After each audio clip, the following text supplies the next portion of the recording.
compartilhar com você nesta segunda-feira um tema muito importante que serve muito para o cotidiano que vivemos, ansiedade.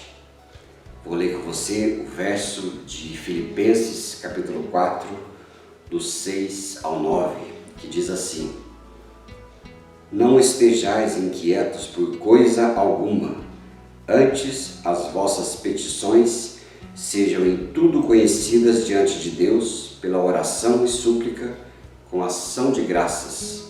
E a paz de Deus, que excede todo o entendimento, guardará os vossos corações e os vossos pensamentos em Cristo Jesus. Quanto ao mais, tudo que é verdadeiro, que é honesto, que é justo, tudo que é de boa fama, e se há alguma virtude nisso, seja nisso o vosso pensamento, que também aprendestes e recebestes e ouvistes e vistes em mim, isso fazei, e o Deus da paz será convosco. A ansiedade, ela é um perigo na vida do cristão, pois ele é causada exclusivamente pela dúvida ou falta de fé. Toda pessoa ansiosa não crê na providência divina, já escreveu alguém com muita propriedade, justamente porque as dúvidas estão em alta e a fé está em baixa. Aí está a razão pela qual agem movidas pelas emoções, aumentando ainda mais o seu sofrimento. A fé e a confiança na palavra de Deus são o segredo para eliminar as ansiedades e as preocupações causadas pelos problemas. Enquanto a fé sobrenatural nasce de Deus, a dúvida, ela nasce do diabo. Sobre isso, coisa importante que nós vamos conversar um pouquinho. Aguarde aí.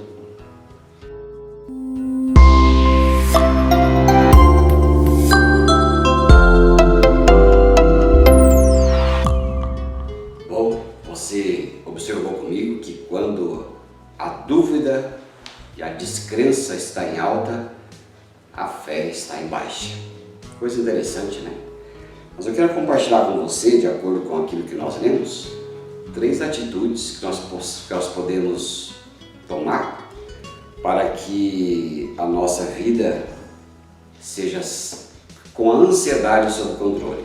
É lógico que nós não podemos viver o tempo todo sem ansiedade, ela faz parte da nossa vida. Mas é ruim quando o crente vive com a ansiedade demais, aquela que atrapalha a vida, que te deixa nervoso, ansiosa, abatido, angustiada. Isso é uma coisa que pega muito na nossa vida. É interessante que o apóstolo Paulo, ele coloca aqui no versículo 6, a primeira atitude que nós podemos tomar para deixar a ansiedade no lugar dela, que é a oração. Veja que a Bíblia diz, verso 6, não fiquem preocupados com a vossa vida, com coisa alguma, mas em tudo seja conhecida diante de Deus pela oração e pela súplica, com ação de graças. Veja que a oração ela é o antídoto contra a ansiedade, porque nós podemos fazer com que ela fique sob controle. Eu sempre costumo dizer que nós precisamos transformar as preocupações em orações. Imagina você quanto tempo você passa pensando nas coisas do amanhã, remoendo nas coisas de ontem, que diz que a depressão é o excesso do passado. O estresse é o excesso de presente, de tanta coisa que arrumamos. E a ansiedade é o excesso de futuro. Mas quantas coisas nós nos preocupamos o tempo todo em reclamações, pensamentos, em tantas coisas ruins que nós pensamos o tempo todo, varrendo, cozinhando, trabalhando, estudando, nós estamos o tempo todo nos importunando com as reclamações e com as preocupações. Eu costumo dizer assim: transforme as preocupações em orações. Ao invés de gastar tanto tempo reclamando e se preocupando, você pode colocar todas as suas angústias e dúvidas e pedidos em oração, ao invés de ficar se preocupando. Porque na preocupação você gasta muito tempo sem produzir nada. Pega tudo isso e coloque em oração. Você vai ver que vai ser tudo transformado em petições e em possibilidades de milagres. Então veja bem, ao invés de se preocupar, pegue todas elas, as preocupações, todas que passam pela sua cabeça, se ajoelhe e ore todas elas. Você vai ver como vai ser diferente. Você vai transformar algo improdutivo em algo produtivo. E assim você vai ver como a ansiedade ela fica sob controle. A segunda coisa que o apóstolo Paulo diz aqui em Filipenses é cultivar a limpeza do pensamento. Os mais eruditos falam que cultivar a ortogenia do pensamento. É a mesma coisa, né? A ortogenia é a limpeza da mente. Veja que o apóstolo Paulo diz lá no verso 8: finalmente, irmãos, tudo que é verdadeiro, tudo que é respeitável, tudo que é justo, tudo que é puro, tudo que é amável, tudo que é de boa fama, se alguma virtude há e se algum louvor existe, seja isso o que ocupe o vosso pensamento. Ou seja isso que ocupe a sua mente, que esteja dentro da sua mente. Não as preocupações, as coisas ruins, mas as coisas boas. Os sentimentos positivos, quando eles são cultivados, têm efeito curador. O hábito de valorizar as coisas boas alegra a alma, devolve o sol sobre o breu do mau humor, e é por isso, com água fresca no deserto, assim é o bom pensamento. Seja isso então que alimente aquilo que você pensa. É verdade que nós não podemos controlar os pensamentos que vêm sobre a nossa cabeça. Eles passam mesmo. Mas alguém já disse, você não pode controlar os passarinhos que voam sobre a sua cabeça. Mas você pode impedir que eles façam ninho sobre ela. Não é interessante? É verdade, os pensamentos eles vêm, eles vão, mas nós não temos controle sobre eles. Mas o que nós não precisamos fazer é deixar com que eles ocupem o pensamento o tempo todo. Você pode pensar neles, mas manda embora.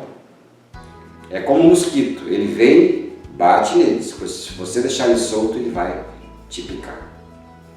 Então, você não pode armazenar as preocupações, os medos, armazenar as angústias. Você não pode deixar isso fazer parte aí da sua vida o tempo todo. Não fica armazenando isso.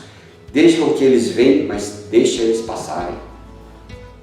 É isso que acontece. Deixe o pensamento livre. Não retenha, deixe-os livre.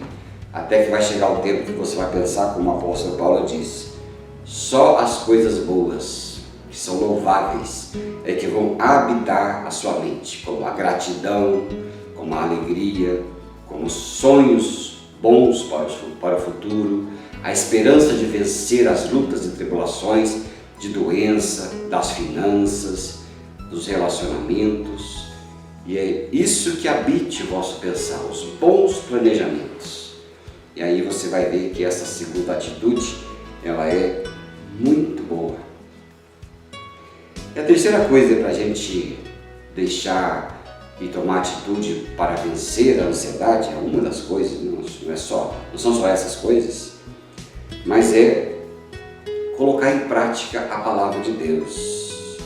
Veja o verso 9, que o apóstolo Paulo diz assim: que também aprenderam, receberam e ouviram de mim, e o que viram em mim, isso ponham em prática, e o Deus da paz estará com vocês. É assim que funciona. Põe em prática a palavra de Deus. tudo que você tem lembrado, tudo que você tem lido, tudo que você tem aprendido na igreja, na célula, na escola dominical, nos cultos e pregações, coloque em prática. Às vezes você está passando por um momento de grande dificuldade financeira. Ao invés de ficar pensando na sua miséria, pense na palavra de Deus. Por exemplo, em Filipenses 4,19, ele fala assim: e o meu Deus, segundo a riqueza em glória, há de prover todas as minhas necessidades. Isso é uma coisa muito boa. Eu gosto de comentarista que ele fala para nós, né, ele fala, a igreja ali em Filipos enviava ofertas generosas e voluntárias para o sustento da obra. E ele as considerava uma providência divina às suas necessidades. Veja então que Deus nunca desampara os seus filhos, pelo contrário, aqueles que vivem em obediência podem sempre contar com o cuidado do Altíssimo, mesmo nos momentos mais difíceis. Nunca faltará provisão para quem vive de acordo com a vontade divina. Invoca as promessas de Deus. Ele é o provedor da nossa vida, Jeová Jireh. Quando você estiver doente, ao invés de ficar pensando só na enfermidade, você pode recitar e olhar a palavra de Deus que diz: meu Deus sara todas as minhas enfermidades e cura todas as minhas doenças. No tempo certo, de acordo com a sua vontade, assim ele fará. Porque nada adianta ficar se preocupando com as coisas. Diz lá, depois você pega para ler bem devagarzinho, Mateus capítulo 6, onde Jesus, nosso Senhor, fala: qual de vocês, com todas as suas preocupações, poderá acrescentar um dia ao curso da sua vida, ou 1 centímetro à sua altura? Não vai adiantar nada. E é assim que Deus nos abençoa, para que nós possamos vencer a ansiedade que vem, né, a nossa vida nos estressando. Alguém disse: acredito que 90% do estresse é causado por não vivermos no momento presente, preocupando-nos com o que já aconteceu, acontecerá ou que poderia ter acontecido. Então lembre-se, para vencer a ansiedade, orem, encham a sua mente com as coisas louváveis e pratiquem a palavra de Deus. Desta maneira, teremos uma excelente semana e um novo estilo de vida. Que Deus nos capacite a viver assim, né? Não é fácil não. Essa carne, ela é terrível, incrivelmente pecaminosa, mas o Espírito Santo pode cada dia, nos santificar com esse conhecimento. Deus abençoe, uma excelente semana a você.